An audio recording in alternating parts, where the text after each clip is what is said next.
Hello student, education tips में biology के chapter संख्या 5 की बात कर रहे थे, जिसका नाम था वंशागति का आणविक आधार।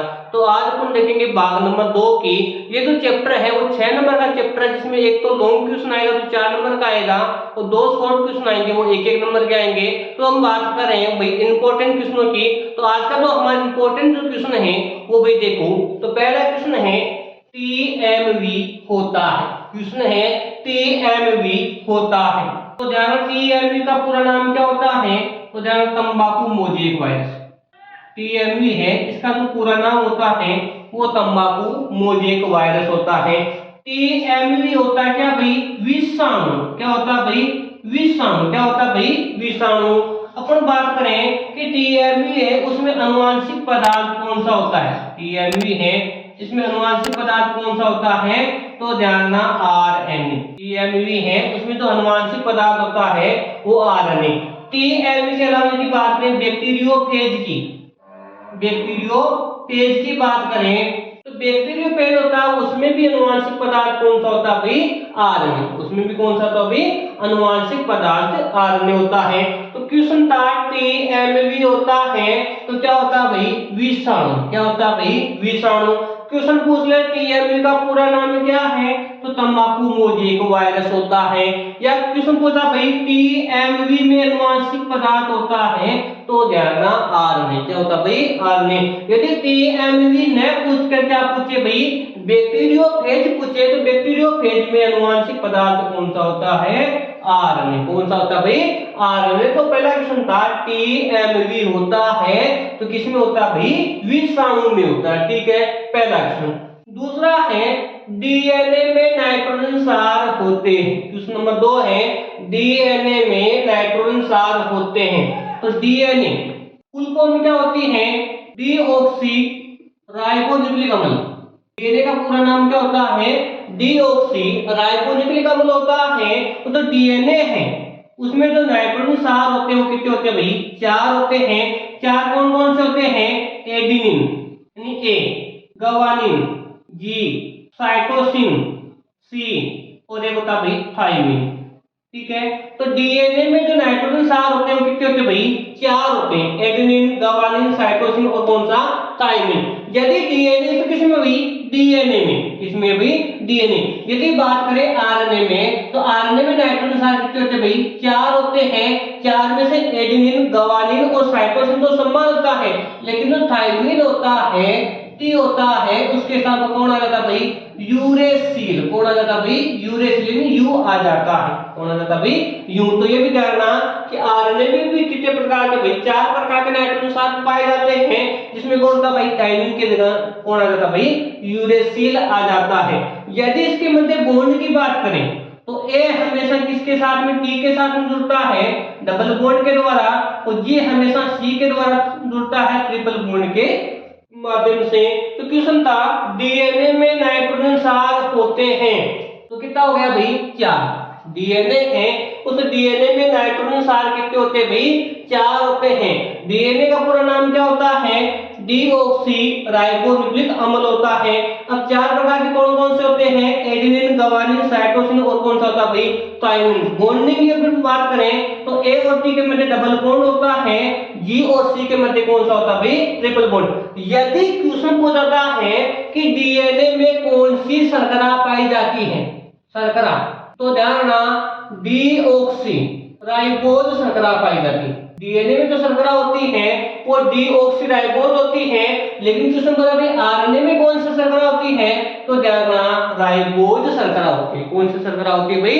राइबोज शर्करा होती है। ठीक है, अब देखो क्वेश्चन था डीएनए में नाइट्रोजन सार होते हैं तो 4 होते हैं। कौन कौन से होते हैं? एजीसीटी, एडेनिन, ग्वानिन, साइटोसिन और कौन सा? थाइमिन। पहला क्वेश्चन। दूसरा क्वेश्चन पूछा जाता है डीएनए का पूरा नाम, तो डीऑक्सी राइबोन्यूक्लिक अम्ल। ठीक है, आरएनए का पूछे तो कौन सा होता है भाई? तो कौन होता है भाई? राइबोन्यूक्लिक अम्ल। यदि शर्करा पूछे डीएनए में तो डीऑक्सी राइबोन्यूक्लिक अम्ल होती है। यदि आरएनए में पूछे तो कौन सी शर्करा? राइबोज शर्करा। यदि आरएनए में पूछे भाई नाइट्रोजन सार कितने होते हैं भाई? 4 होते हैं। थाइमिन की जगह कौन होता है भाई? यूरेसिल आ जाता है। ठीक है, तो क्वेश्चन नंबर 2 हो गया, डीएनए में नाइट्रोजन सार होते हैं तो 4 होते हैं। तीसरा क्वेश्चन देखो, अर्धसुरक्षित प्रतिकृति का प्रायोगिक प्रमाण दिया। अर्धसुरक्षित प्रतिकृति का प्रायोगिक प्रमाण दिया। तो ध्यान, अर्धसुरक्षित प्रतिकृति का जो प्रायोगिक प्रमाण है वो किसने दिया भाई? मेसेल्सन ने। किसने? मेसेल्सन ने। इसके साथ में एक वैज्ञानिक और था, फ्रैंकलिन स्टोल। मैथ्यू मेसेल्सन और कौन था भाई? फ्रैंकलिन स्टोल नाम के वैज्ञानिक ने अर्धसुरक्षित प्रतिकृति का प्रायोगिक प्रमाण दिया। तो देखो इसको, अर्धसुरक्षित प्रतिकृति का जो प्रायोगिक प्रमाण है वो किसने भाई? मेसेल्सन ने दिया। ध्यान, मैथ्यू मेसेल्सन और एक था भाई फ्रैंकलिन स्टोल नाम का जो वैज्ञानिक था, उन्होंने दिया था 1958 में। ठीक है, किसके ऊपर अध्ययन किया इन्होंने?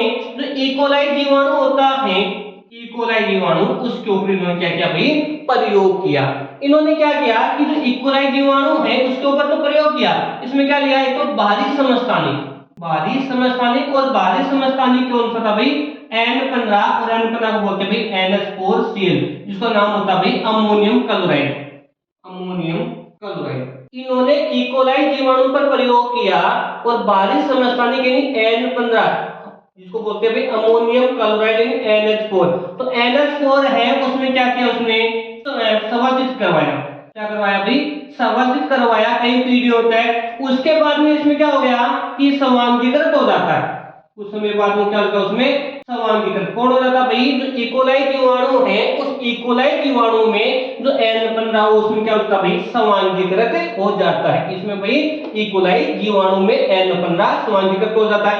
उसके बाद क्या रखा कि इसमें किसको भाई? जो सीजियम होता है, सीजियम का जो विलयन होता है, उस सीजियम के विलयन में, सीजियम है उस सीजियम के विलयन में लंबे समय तक तेज गति के साथ अपकेंद्रित करवाया।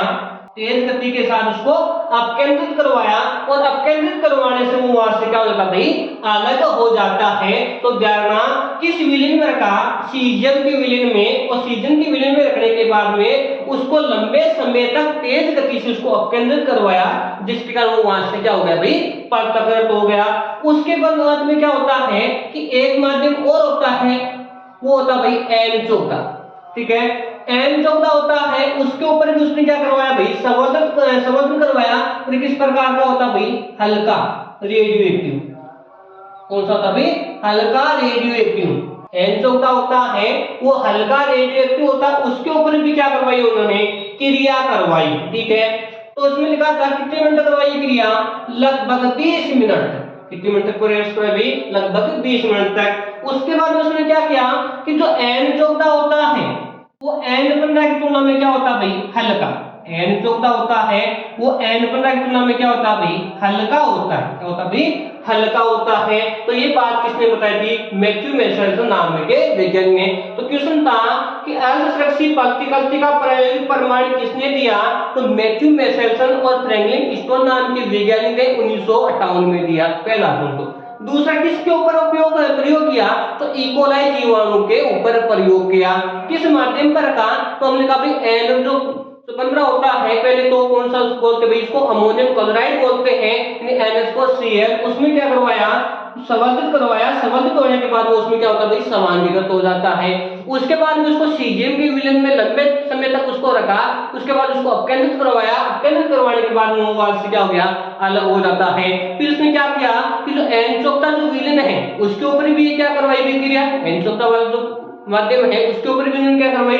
क्रिया करवाई। लगभग कितने मिनट तक भाई? 20 मिनट तक। इस प्रकार से अपन कह सकते हैं कि जो N14 होता है, N14 जो रेडियो एक्टिव हल्का प्रकार का होता है, 20 मिनट क्रिया करवाई, तो इसमें एक जो मध्यवर्ती है उसका क्या हो गया भाई? निर्माण हो गया। ठीक है, N14 होता है, सॉरी N14 होता है वो N15 की तुलना में क्या होता है भाई? हल्का होता है। दूसरा ऑप्शन देखो, रॉबर्ट ब्राउन। तो केंद्र की खोज किसने की भाई? रॉबर्ट ब्राउन ने। इसके बाद में होली, यानी रॉबर्ट होली नाम के वैज्ञानिक का नाम सुना होगा कि रॉबर्ट होली नाम का जो वैज्ञानिक है उन्होंने tRNA, कौन सा भी? tRNA को बोलते हैं ट्रांसफर। ठीक है, या अपन बोलते हैं क्लोवर लीफ मॉडल। जानना, क्लोवर लीफ मॉडल किसने दिया? तो रॉबर्ट होली नाम के वैज्ञानिक ने दिया। चौथा है सटन और कौन भाई, बावेरी। ठीक है, क्रोमोसोमवाद सिद्धांत दिया था सटन और बावेरी ने। तो ये किस्म हो गया आपका तीसरा। चौथा देखो, डीएनए की प्रतिकृति एक विशेष बिंदु से प्रारंभ होती है। डीएनए की प्रतिकृति एक विशेष बिंदु से प्रारंभ होती है, जिसको क्या बोलते हैं, तो ध्यान रखना, समारंभन बिंदु। डीएनए की प्रतिकृति एक विशेष बिंदु से शुरू होती है, जिसे बोलते हैं समारंभन बिंदु। देखो, डीएनए की प्रतिकृति एक विशेष बिंदु से प्रारंभ होती है, उसे बोलते हैं समारंभन बिंदु के नाम से। ये काम क्या करते हैं कि कोई भी जो श्रृंखला है, उस श्रृंखला का क्या करते हैं भाई, विघटन। कोई भी श्रृंखला है, उस श्रृंखला का क्या करते हैं भाई, विघटन, इसको तोड़ने का काम करता है। वो तोड़ने के लिए किसकी आवश्यकता होती है भाई, प्रोटीनों की। विशेष प्रकार की जो प्रोटीन है, उन प्रोटीनों की सहायता से उसको क्या किया जाता है भाई, तोड़ा जाता है। विशेष प्रकार की जो प्रोटीन है, उसकी सहायता से जो तोड़ा जाता है, जिसे अपन कह सकते हैं विकुंडन प्रोटीन।